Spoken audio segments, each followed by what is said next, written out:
Senate Republicans Aaron Bean of Fernandina Beach and Jeff Brandes of St. Petersburg are uncomfortable with Florida's current asset seizure policy. So we just want to bring a little extra filter, a little extra check, I guess, before you take somebody's assets. That's Bean speaking in his office last December. Brandes, though, was a bit more adversarial. Here he is speaking after a Senate meeting around the same time. We've seen the level of assets go from the $1 million drug plane to simply the $2,500 car.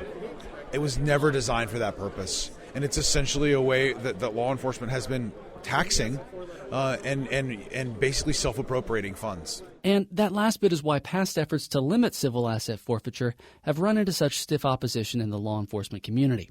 The assets agencies seize help fund law enforcement activities. Over the past 5 years, the reporting agencies identified $68 million in forfeited assets that were collected and deposited into their trust fund under the state law. That's legislative researcher Byron Brown. And this was a big selling point in the 80s and 90s. Let's use the money we take from drug dealers to build the prisons we lock them up in.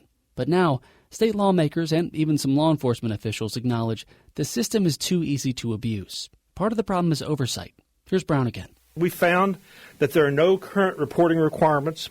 As a result, there was no existing data on the frequency of seizure actions, the value of assets seized and forfeited in Florida, or uses of those forfeited assets. Monday, Bean and Brandes pitched their remedies before a Senate panel. Bean explains his measure leaves the practice intact, instead relying on greater oversight to stop abuse. What it does, as you heard, what we've done in Florida is eliminate reporting requirements. This bill right here brings reporting requirements back so we can understand exactly what law enforcement is taking.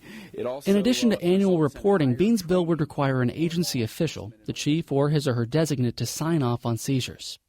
Brandes' proposal goes further. If the government wants to seize your property, you must be charged with a crime.